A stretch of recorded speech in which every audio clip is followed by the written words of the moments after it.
Hello, good evening. I'm Rick Edwards. Welcome to the BAFTA and WTV Q&A for Stacey Dooley Sleeps Over.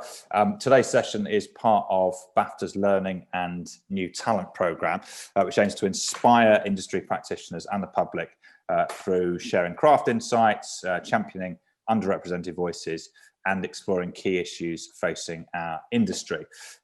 If you'd like to catch up on any previous events, you can do so by heading to the BAFTA Guru YouTube channel and BAFTA SoundCloud. There's some really good stuff up there, actually. Please welcome our speakers: TV presenter, Strictly champion, and MBE, the wonderful Stacey Dooley, and editor of this new series of Stacey Dooley Sleeps Over, Alice Bowden. Evening, both. How are you, Rick? All right? I'm very well, thanks. How are you two? Good. Yeah, no, I feel very excited to be here. Got me dressed on, raring to go. Yeah, you have. You look bloody lovely. Were you impressed by how professionally I handled the start? I thought it was very sick. That was really, it was really good. I don't know how easy it is to get these things for your show reel, but like for me, that's show reel done. That's it. So let's get into it. Alice, where did the idea for this series come from?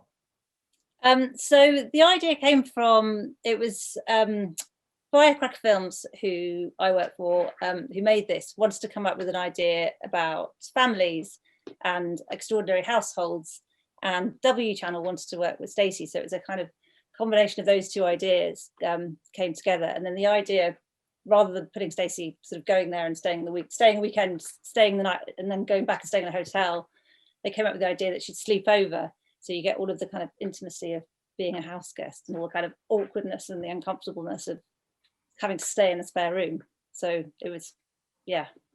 So that therefore the series was born. And so Stace, when Firecracker first came to you and explained the idea and said, and you will be staying over, how did you react? I mean, I liked the idea of being totally immersed, and I suppose it didn't feel too sort of bizarre to me because, you know, I've been on location for years and years and years, but it does totally change the dynamics, you know what I mean? Like when you know you've got to have a conversation and they've got to be held to account, or you've got to ask something in quite a sort of direct manner, you've then got to have dinner with them an hour later or ask them how to work the shower. So it really forces you actually as a documentarian to be brave and to be courageous, and don't need to be unnecessarily confrontational, but just ask the questions instead of sort of running around the corner and doing a piece of the camera, you know, with your director down the road. So it's been a good learning curve for me, actually.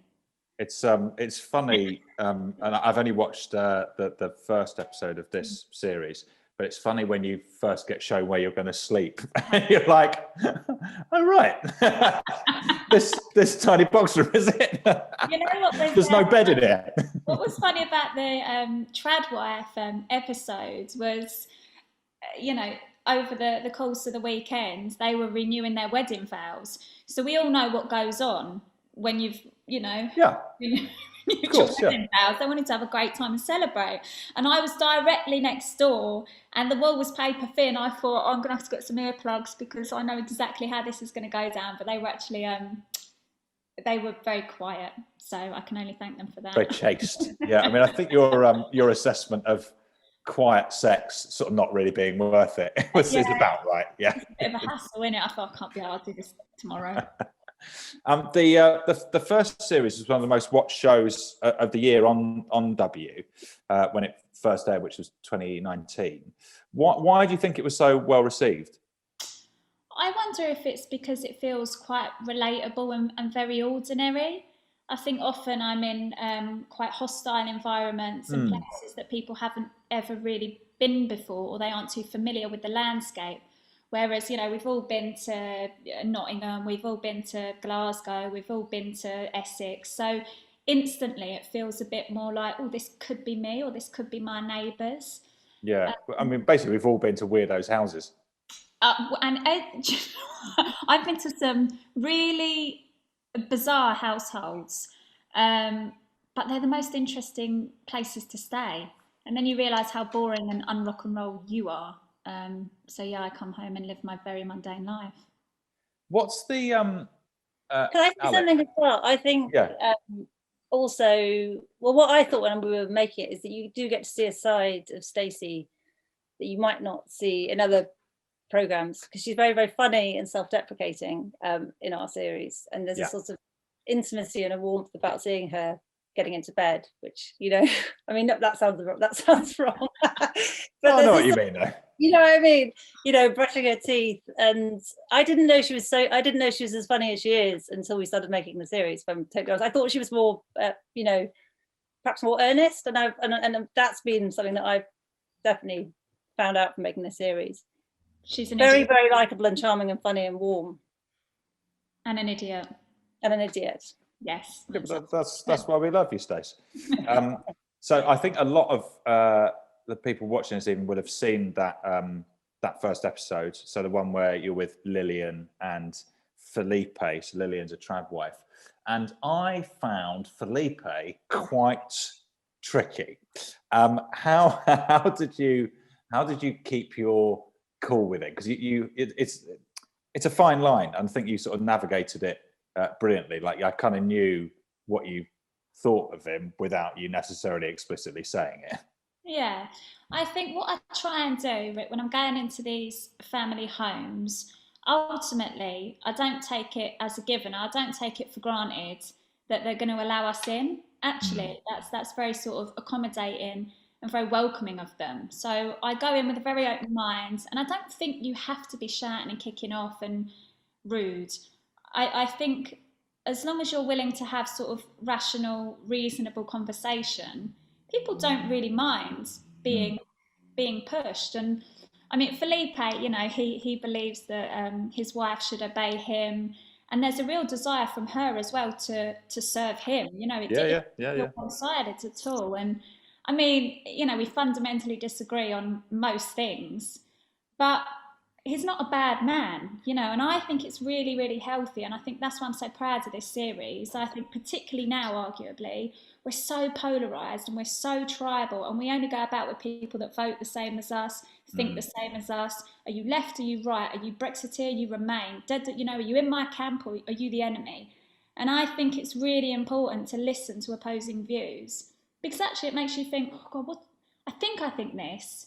But now I've had this conversation, do I think differently? I mean, in this instance, I didn't, but but it's good. It's good to do that. But I feel like actually you state pretty upfront at the start of that show that you think that those kind of views are wildly outdated. Yeah. And although your views may not have changed on that, you can sort of feel you warming to them, I think, as people. Yeah, that's it, Rick. I see them as human beings. I see them as individuals. I see them as people. And really, you know, without sounding like Miss World, we're all flawed, and, you know, we all get things wrong, or we think differently. So for me, it's about going into the house, having these really interesting conversations, and then sort of handing all of that information over to the viewer, and not giving this sort of conclusive piece to camera at the end, but just saying that that's what happened this weekend. You know, come to your own thoughts about it. And do you think then, Alice, that being open-minded is part of the success of the show? Then that's part of the key to it, going in with an open mind. Yeah, absolutely, and that's Stacey's endless curiosity and warmth and charm is what I think makes it a real success. We do often always, I mean, you often go in and go, I'm going to not like certain aspects of what they do. And I think what works really well is you always have the challenging conversations along the way. But you're not sort of judging them. It's a conversation, and, you know, like you said, you let the viewer make their own mind up about these families. I think it's important as well not to try and be point scory, because I think sometimes there's a temptation to do that when you're coming from different perspectives. It's like, oh, well, do you think this? Oh, well, you said that a couple of hours ago. And I don't really think it's about that. I think it's just about listening and learning, and then what you think. Well, also, I think that, you know, when you're talking to people and you're trying to get them to open up, if you start by sort of ambushing them, then they'll just close up. Like they won't give you the stuff that you're interested in. So people true. don't like that. They don't like being attacked, obviously. It's so, so true. I think you're absolutely right. And I think sometimes, I'm not suggesting for a second that, my approach is right, but sometimes I see some people who make documentaries and I feel like they're trying to show the viewer how much information they have on this topic. And I think really it's my job to make people feel comfortable and give them a platform to tell us where they're coming from. Yeah, absolutely. I'm thinking about the trad wife episode, and the bit, it's such a small bit really that I really fixated on, is the idea that Felipe and Lillian had a more normal, in quotation marks, relationship, but it transitioned to this trad wife setup, and I found that absolutely fascinating. Like when Lillian said, "Yeah, we used to have arguments and stuff," I was like, "Yeah, like everyone, yeah." Yeah, and that transition, I was like, "Wow, I can't." They've got the answers. Yeah, yeah. I mean, put it this way: I don't think that my wife is going to go for it. The thought of it. You know what's really funny? We always tease Alice, right? So Alice is the boss on location, and Alice always comes away from whatever family, and she's totally on board. She's totally on board. Last year we did a family following polyamory, didn't we? And Alice was like, "No, I get it. I totally get it." And she's brilliant. Everywhere we go, she gets it. So, are there just sort of logistical challenges with filming Sleeping Over, Alice? Presumably there are. Yes, there's definitely logistical challenges. Where Stacey's going to sleep is always a big question, which always provides certain challenges. Some of them are quite fun to work out. Like last year, she stayed with the polyamorous family had a 2-bedroom flat. So Stacey had to sleep on the sofa downstairs next to the PD, who was in an airbed next to a pig and a dog and a cat next to the kitchen. So that was quite fun. And then I went off to the hotel and I was like, "See you later." Yeah. But so there's a sort of sleeping arrangements, and but also there's the kind of challenges of how you fill a whole episode in 72 hours. That's always a challenge. Are we going to have enough content? And then also sort of keeping them on board for the whole weekend while also challenging. That's a challenge. Yeah. Stacey always manages that very, very well. Is it just single camera? There's one primary PD shooting PD, and then we have someone else doing second camera. Okay. Yeah. And were you filming during lockdown for this series? Yeah. How was that? Do you want to answer that, Stacey? Yeah. We were allowed. We had to wait. Everything was postponed, and then we had to wait until we got the green light for obvious reasons. And then when TV production got back up and running, we were raring to go. I mean, one that wasn't very difficult, one location really lent itself to these kinds of conditions was our eco warrior family. So they had, a real working relationship with Extinction Rebellion, and ultimately they are they're trying to save the planet. Very privileged family, they own a Scottish island. So we had the whole island, and everyone's tested, and we're all masked up, and all the crew have taken the necessary precautions. So we had a whole island to ourselves, so that was much easier. But when there are kids involved and numerous family members, everything had to be sort of really quite regimented, and only certain people are allowed in the house at a certain time, etc. Yeah. So going back to the issue of how much you feel you can challenge these people, do you have an idea in your head going in of the stuff that you want to say, or do you try and keep it a bit looser and just see where it goes? Probably a bit of both. So because like Alice just touched on there, we've only got the weekend. You'll know you've only got the weekend to get an hour's documentary. So you're really up against it from the get-go. So you have an idea of what kinds of topics you're hoping to explore. But then I really love following the actuality as it sort of plays out. So yeah, we have a script, and then we sort of use the script for about an hour or two, and then it goes out the window, and then we go back to it on the Sunday and think, right, have we covered everything?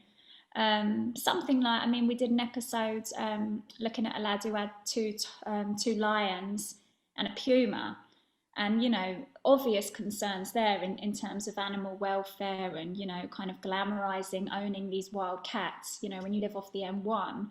So you have to ask those questions, absolutely. But I think, again, I think as long as you're honest about that, on the whole, that they're willing to have the conversation. How were the big cats? Beautiful, really beautiful. And that's a good example of me feeling really confused when you're there, because to me, instinctively, it feels wrong, and I don't think there should be in a cage off the M1, obviously.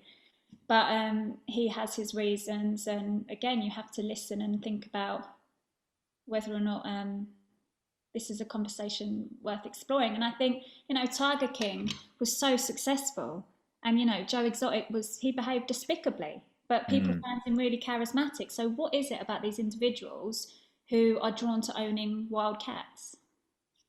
Yeah, and what's the lady's name? Carol Baskin. That's it. No, I love that woman. I mean, well, actually, no, it's more complicated than just loving her. So, I don't know. I definitely have feelings about her. Did you see her dance on Dancing with the Stars? Yeah. I mean, I'm a fan. I try and watch everything she does.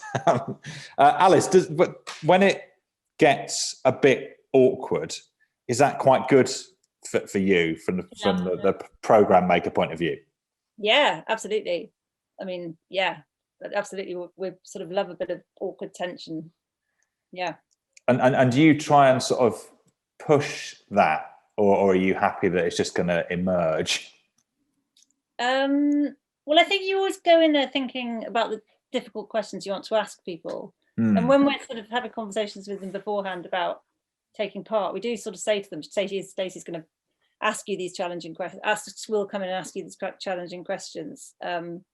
But it's definitely sort of something that we would like to try and do in every episode. I would say possibly this series is tonally perhaps slightly warmer than the first series. Would you say that in terms of sort of some of the story?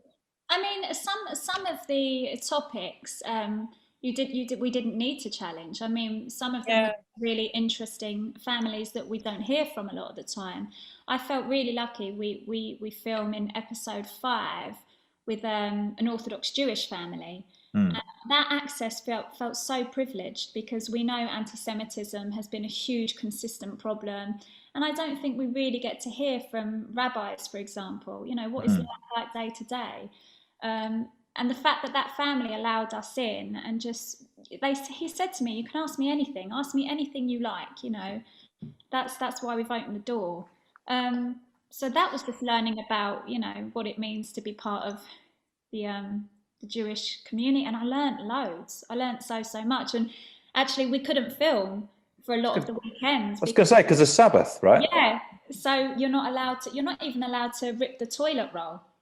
So you have to rip the toilet roll before the sun goes down, so that you have toilet roll for when you need the toilet. It's I did not know that. Half of the kitchen is for dairy, the other half is for meat. Kosher food's really important. We had to be mindful of what we were bringing into their house. Amazing. So what's the process then with finding these fascinating families, Alice? Do you draw up a list of the kind of characters that might work and then go and look for them, or do you kind of come across these families and then sort of reverse engineer it, if you see what I mean? It's I think it's a bit of both. We have sort of discussions between Stacey and W and the production team about the kind of types of family that we're looking for, and then it's a case of you sort of come up with this. It'd be interesting to explore an Orthodox Jewish family, for example. And then it's a case of casting, which involves a whole number of different ways of doing it, whether it's lots of phone bashing, lots of, looking at through newspaper articles, talking to,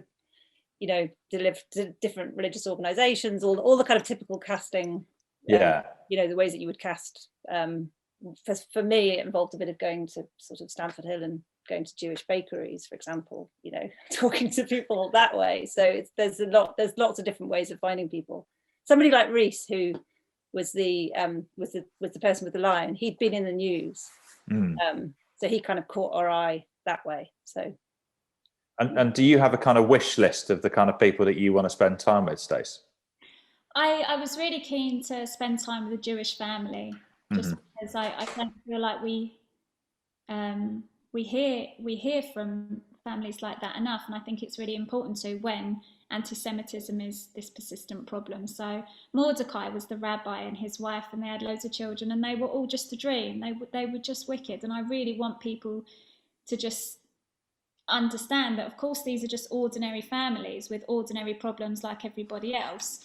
It's worth saying as well, though, although the sort of awkwardness is important in some situations, we really are, we think that we're trying not to sensationalise. And if we come across a family that would be brilliant television, but we have concerns, we do dodge them. Like, we were thinking about a family, the parents were really involved with OnlyFans, but they also had young children who were at school, and so we really had to think for a long while whether or not, you know, it was sort of ethically right, because we didn't want their children getting hassled from school, etc. And in the end, we decided to swerve it, because, you know, we wanted to make sure that the kids weren't getting any judgment from their pals and their peers at school. So whilst we want sort of bombastic characters, we also take it really seriously. You've produced the series as well, haven't you, Stacey? I think I saw in the credits. So I assist, yeah. I'm more of an AP. So yeah, fair enough, yeah. I kind of help with the editor. I suppose, you know what it's like, again, you'll know as much as me, over the years, you sort of understand what works editorially, and as much as you can be involved in, you know, the conversations about the recce's and stuff, it just means you're more across it when you get there. But I love that side of it as well. I think it's brilliant, actually. You start to realise that all the hard work is done off camera, behind camera. Oh yeah. And you just sort of turn up and breeze in, and then leave them to it, and they're in the edit for 6 weeks going, "Gah." So yeah, learning all the time. Do you stay in touch with any of the people, or have you? Yeah, sometimes. So another brilliant family in this series, looking at child modelling, which again, you know, some people are thinking, well, brilliant, you know, good for them to be earning money from a young age, and if it's something they're passionate about, why not? Other people think, oh God, you know, are we sort of robbing them of their childhood, etc.? Is it pushy parents sort of living vicariously through their kids? But I really took to the mum. I just thought she was magic, and yeah, we often sort of message on Insta or whatever. Yeah. Alice, what do you hope that people will take away from this series? It's a 6-part series, isn't it? Yeah. Well, I hope that they'll sort of go in perhaps thinking one thing about the families and come away thinking something different. I know that's what the sort of experience that I have often from the weekends, is I go in thinking I'm not going to like these people, and come away thinking I can see, I you know, as a parent or having been a child, and you know, there's a lot of discussion about parenting and bringing up families. Those are sort of and you know, the dynamics of domestic relationships. Those are all the kind of things that you spend the weekend looking at and thinking about. So. Well, from what Stacey's saying, you come away always thinking that, you want to adopt that lifestyle. Yeah. It's totally when we went to film the Jewish family, they were getting up, the kids were getting up really early to go to school, and doing lots of studying, and I kind of came back and I kept saying this to my own kids. I was like, you know, you could take a lot from this family that I went to this weekend. Because it's quite a different style for you, isn't it, Stace? In that, you know, you'll normally do more kind of, I guess, sort of harder investigative stuff. Yeah. And how much have you had to think about sort of conducting yourself slightly differently? Because this feels like actually more like just you, without your sort of documentary head on so much. Yeah, you're totally right. It's certainly lighter in tone. I think interestingly, when you're doing, when you're looking at a situation like what's happening in the northeast of Nigeria, and you're looking at Boko Haram, for example, or you're looking at the so-called caliphate or IS, or something so clearly abhorrent, something so clearly wrong, then actually it's relatively straightforward. I think it's much more kind of ambiguous. It's much more. It requires more kind of. What's the word I'm looking for? It's just trickier to make something when it's less black and white and there's more grey. It's more nuanced, isn't it? Basically, it's not just these are the bad guys. Yeah, and I think so. It's a bit, you're sort of floating between, oh, I think this, or do I think that? And I really enjoy that. And there have been a couple of times where I've thought one thing, and then I thought actually probably I was a bit judgmental there, or I had preconceived ideas. Again, the Eco Warriors, that's a really good example. I went there and I thought, well, they're very middle class. They own an island in Scotland. They also have a base in London. The girls are privately educated. So I went there thinking, well, you can sort of afford to sit in a camp for months and months and months when you haven't got to worry about money or the rent. Yeah. Or, if you get arrested and you're a white privately educated kid, there may not be the same repercussions as there would be for other children from estates or whatever. So actually, you spend the weekend with them and they're trying to save the world. So it's pretty tricky to argue with that. Yeah. Is there anyone that really changed your mind about stuff, Alice? I mean, the sort of level of discipline that I think I just mentioned that the Jewish family had, I found that very admirable in the whole with the whole family, really.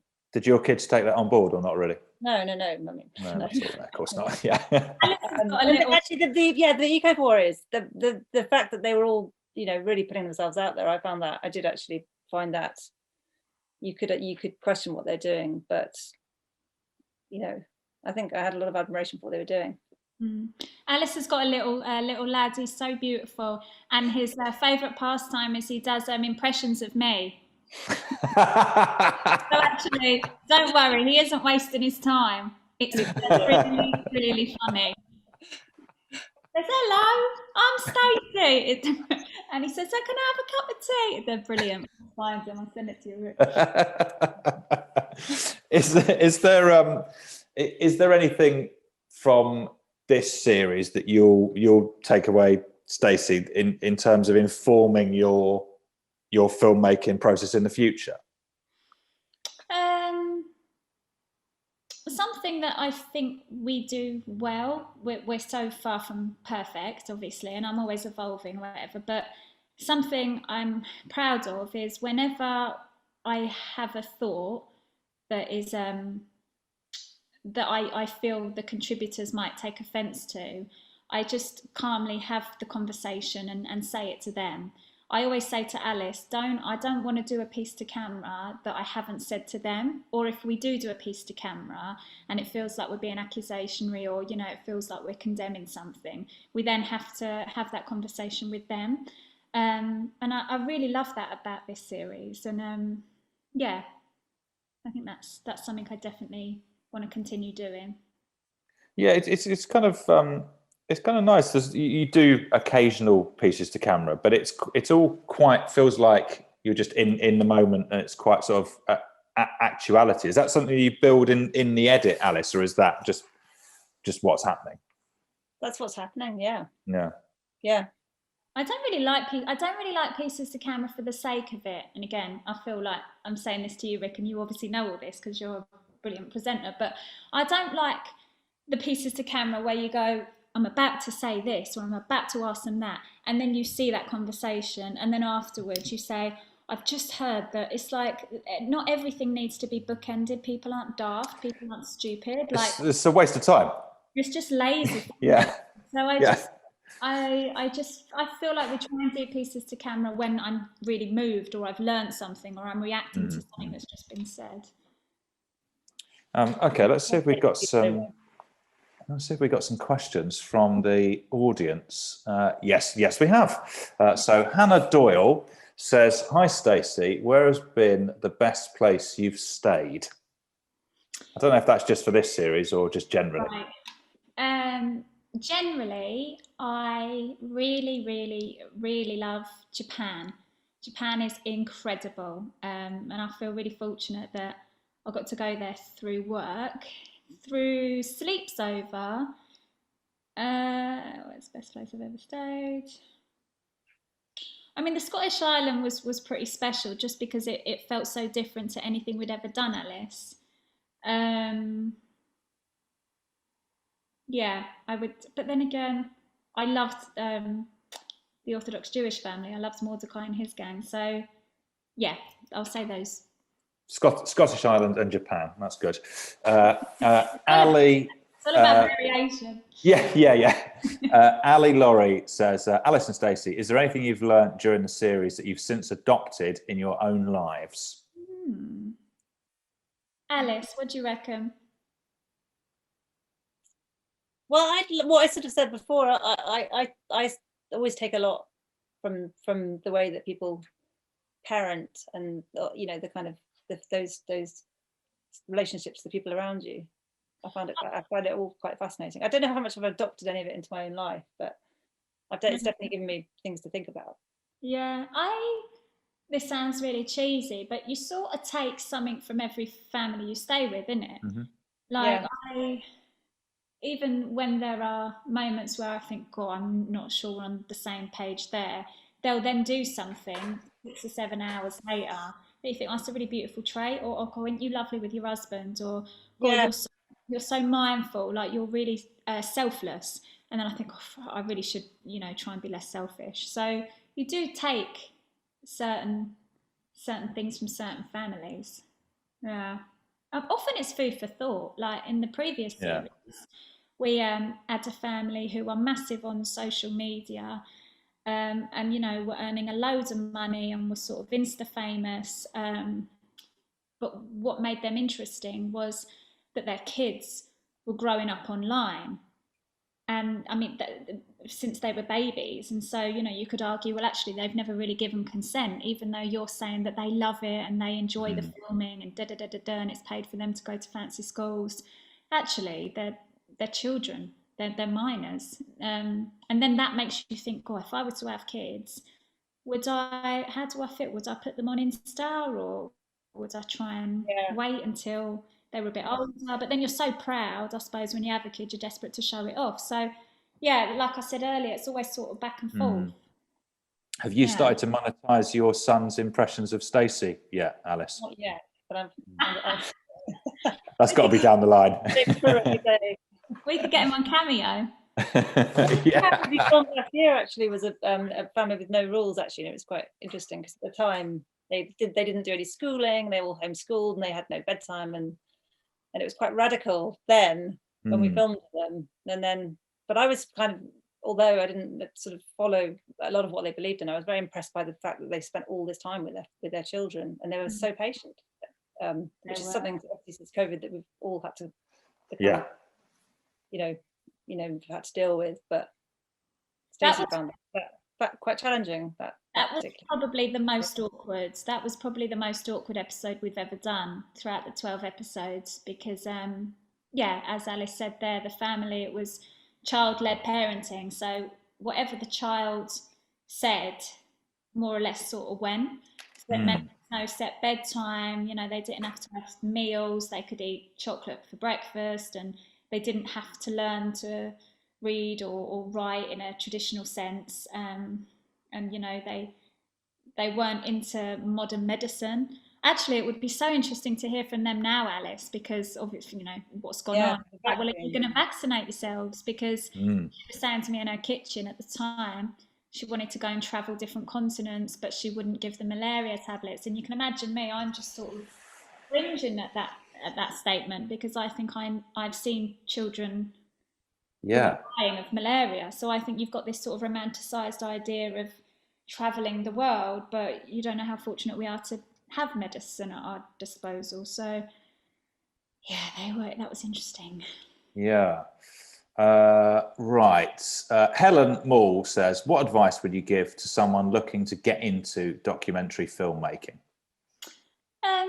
I think it's probably easier now than it was when I started. I always feel sort of like a bit of a fraud giving advice whenever anyone asks me this, because my route was so unusual. So I was just a contributor. I started when I was 19, 20. I'm 34 now.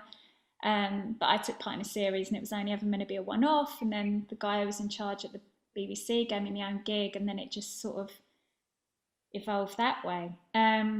But I would say, you've got Instagram now, and you've got YouTube, and you've got all of these platforms that we know commissioners and people who are looking for new talent gravitate towards. So I think as long as you're talking about things that you feel are important and you're being your sort of authentic self, I think that'll serve you well. And what about from a production point of view, Alice? How did you end up in docs? Sort of started as a runner and then sort of worked my way up researcher, and I suppose I'm sort of thinking about that. Think about the things that make you unique. I think is quite helpful in terms of what you're good at, and you sort of get better at that as you get older. I suppose you learn your strengths, and I think one big thing I'm always quite keen to push is if you're a woman, you should, and you like the idea of shooting, is really push that. And I think that's something that needs to be addressed a lot in telly. Female directors and female shooters is something that really needs to be a significant change on that front. Yeah. So I'm always very keen to sort of push young women coming up through the industry to sort of, push themselves. Let's see if we can rattle through a few more. We've got quite a lot here, actually. Charlotte Rogers says, was there any challenges that arose during the production, for instance, during the pre-production process? And if so, how did you solve them? My guess would be yes, of course there were. We lost access to Reese about 15 times, didn't we, Alice? Yeah. And then there's always hurdles. I suppose it's always trying to kind of come up with alternative, sort of solutions, finding new families, being creative with trying to come up with ideas of ways to make things work when they fall down, which is sort of telly. Lots of challenges. When we arrived at Reese's place, was it right that he wasn't there, Alice? Yeah. Oh, he thought that we'd been talking to the villagers and tried to pull access. This is That's right. Yeah. We got the lions. He wasn't very popular in the village. So he sort of thought we'd been sort of going around the village before we'd even arrived, which we hadn't actually. But we were probably getting GVs or something really mundane like that. So yeah, it's never straightforward. It's rarely straightforward. This is an excellent question from Stephanie. She says, what were Stacey's essentials that she had to carry with her for her sleepovers, and how she kept up dancing in her downtime? So what was in your little sleepover bag? So I always have the same bag, and it's bad now, isn't it, Alice? Because I always turn up and then I'm dragging this bloody bag, and it's I have to get up a mountain. When I was on that Scottish island, I was dragging it up this mountain. I thought, normally I'm quite low key actually. I think I just have my toothbrush, dry shampoo, because this is not interesting to anyone, but my hair's really thick, so I always feel iffy if I take too long in their shower because I don't use all the hot water. So I have a toothbrush, dry shampoo, couple of pairs of knickers. Generally, I wear a grey tracksuit just because it's easy for continuity. Yeah. When Alex and I first met on the first episode of the first series, I was wearing this really sort of oversized, really cool, like luxe cashmere tracksuit. And Alice came over to me and was like, oh, whenever you're ready to get out of your pajamas, we're going to start filming now. I was like, Alice, have some decorum. This is my outfit. Now she gets it down really well. I'm counting Stacey. Rosie Mansfield says, have you ever been scared during filming? I don't know if I've been scared. I've felt awkward, and I've felt frustrated, and I've felt depressed at certain views, but I don't think I've ever felt frightened. And that's what, again, sort of props to the family. You know, I've never felt unwelcome. Have you, Alice? I've never felt like, you know, they didn't want us there, or they'd really had enough. And I think that's very sort of dignified and very generous of them. Yeah, I don't know if I would let a TV crew in my house and some gobby girl off the telly, you know, not knowing what she was going to ask me. I don't think I'd do it. In the first series, it was challenging because people would Google Stacey, and they'd the first thing that would come up would be Stacey Dooley Investigates. So they'd be like, why would we want someone to come and investigate our lifestyle? And actually, second series, it's you know, you can sort of say, well, we've done this before, but that would be something that people were concerned about. Would you do it, Rick, as a presenter? Would this appeal to you? Yeah, but that's just because I'm nosy. Yeah. Like I'm endlessly fascinated by people. So totally. But I think that there's a funny thing. I don't know if you'd agree with this, but I always find this is really tangential stuff.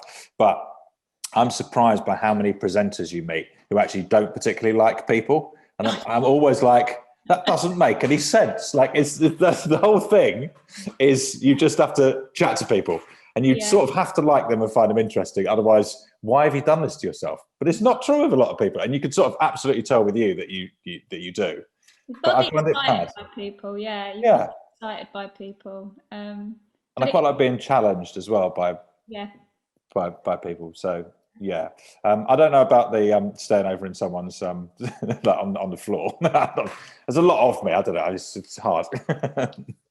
Okay, we've got a question from Sarah McIntosh. She says, hello, how do you decide on what to make a documentary on, what to move forward with or not? Is there an idea you want to do that you haven't yet? I mean, I suppose partly it's kind of, that's the commissioner's it's kind of decision, isn't it? But increasingly it feels more collaborative though, and I feel I don't take that for granted. You know, certainly at the start of my career it would be about what the commissioner was after, what the channel was after, what territories they sort of wanted to explore. But there is more freedom now, I think, and I have the confidence to say, I find this mad interesting, or, you know, I met this person, or there's an into this organisation, you know, will we sort of explore that? So it does feel like I'm allowed. Well, I guess people trust you now, kind of, as well. Sometimes I make suggestions and they're like, no, absolutely not. And I think, I thought that was really, really interesting. I'm totally off the mark. Okay, Heather Fallon, Heather from Broadcast. Do you think a more immersive experience will be your preferred documentary style going forward? I think they're always, most of my documentaries are reasonably immersive. I know that's a bit of a buzzword and that's what people say in these sort of highbrow, lofty meetings, but it's unusual for me to meet someone for an hour or so, do an interview, and then sort of chip or never sort of interact with them again. There's a handful of occasions where that's happened. But I think that kind of pondering, that sort of slower documentary pace, I really quite enjoy.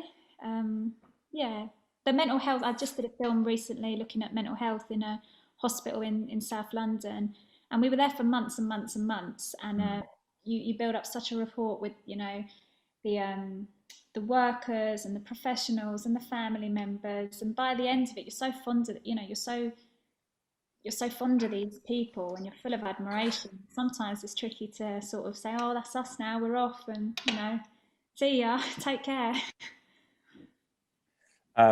Louise Anderson has a question for Alice. How much contact do you have with the families before Stacey goes to stay with them, and how do you find them? I know we've covered that a little bit. That's a good question, actually. It sort of depends on the families. We always go and meet them once or twice, lots of conversations. Sometimes I go meet them a handful of times, depending on how much convincing they need, you know, and then there's always a conversations with the broadcasters about that, you know, as well, about whether or not there's a long kind of conversation between the broadcasters and the commissioning editors, who are brilliant, and Stacey, about, you know, what's required. So it's a sort of, it depends on the family, really, actually, Like when we went to Scotland, I went once because it took to get there. It took a whole day and a whole day to get back, and it was 2 trains and a ferry and it was a pretty full-on journey. What I really like as well, Rick, is that Alice, once the film has been made in the edit and we've got it in its entirety, Alice goes to the family, sits with the family and watches the programme with them. Oh, really? That's cool. And I feel like, that is, we always talk about sort of doing our sort of due diligence and duty of care, which are really important to me. And I love that Alice will sit down with them and say, this is the film, this is what's going to go out, because, you have to prepare contribs for, view. Yeah, that's been really good, actually, because it also, when you're making them, you're thinking, we've got to show it to them. And, and actually it's kind of helpful when you're trying to get them on board, because they feel that they're going to be able to see it before it goes out. And I think that sort of makes people feel reassured. But also you are thinking, I'm going to have to sit with them and watch this. And everybody's been really happy so far, which has been really good. Yeah, do you get any kind of notes from them? But are like, maybe cut that bit out. Yeah, notes, but it is for factual accuracy. So but they can't edit, they do get the odd sort of factual tweak, which we can address. Okay, a couple more to do. Stacey, what's the most surreal or weirdest moment you found yourself in while in someone's home that didn't make the final edit?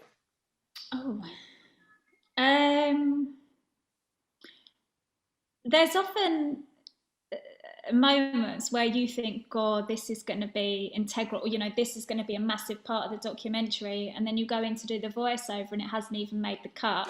I always think that's, you'll know again, like I always think that's crazy. At the time you're thinking, God, this is, a real revelation. Oh God, I bet this, the viewers aren't going to believe this. And then this will be the trailer. Actually didn't even read in the edit, and it wasn't sort of beneficial to the narrative, and it never sees the light of day. I'm trying to think of exact examples. I always know when things are absolutely going to make it, because Alice, I can see it in her eyes. Like there's this moment where normally when I'm making an arsehole out of myself, or something sort of, the laugh is on me, I think, well, that is the trailer. Like when we were at Reese's place and he had a load of monkeys, and I go into the monkey page and I've got a load of food, and the monkeys, it's like a scene out of Jurassic Park, like these monkeys are all over me and I'm screaming, and then I'm trying not to scream, scare the monkeys, and Alice is crying laughter, and they're trying to lick the nits in my hair, and I think, oh, you shit, man. But I've seen that, so they definitely have. They've seized upon that. Okay, last question. This is a good one from Kelly Allen, freelance journalist. Oh, I know Kelly. Hello, Kelly. If someone came to sleep over at your house, Stacey, what would be the most surprising thing they would discover?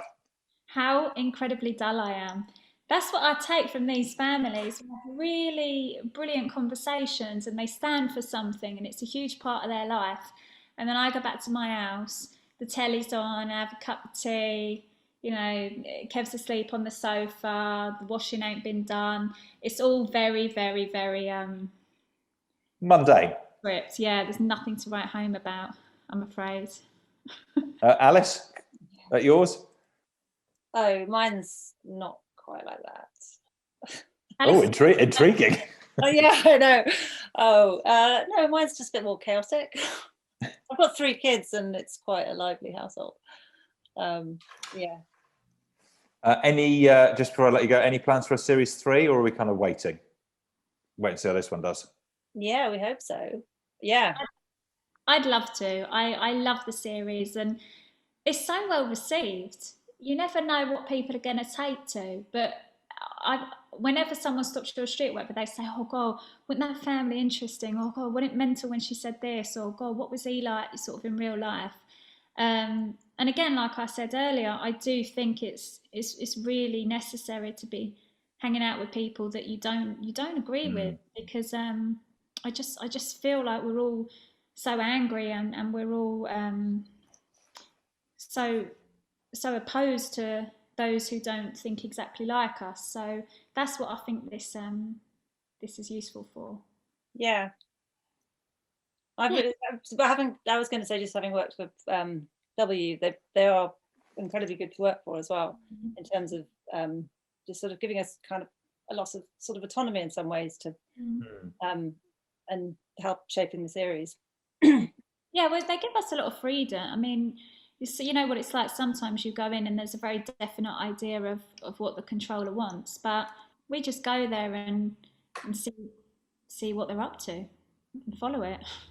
There's something so nice, and it hasn't happened in my career as much as I'd like, to be honest. But when you've done a first series of something and people have really liked it, and then when you do the second series, like, there's a kind of an excitement because you know that it works and you know people are going to enjoy it. Really rare, but lovely. I guess you have it with this. Well, you can never take it for granted, can you? You cannot. And you know, when people love it, there's this expectation to deliver. So, you know, if we go forward with series 3, I mean, series 2, I would say is probably slightly stronger than series 1, just because we've found our feet and we know what works. Yeah. So series 3, we'll have to find some real goldies. Yeah, you'll be able to dig out some oddballs, don't you worry. Okay, I think we'll leave it there. Thanks so much to Stacey and to Alice. Thanks to BAFTA and W, and thanks to all of you for your questions. Stacey Dooley Sleeps Over starts Monday, the 3rd of May, 10 o'clock on W. Have a lovely evening. Rick, thank you, superstar. Thank you very much. Bye bye. See ya. Bye.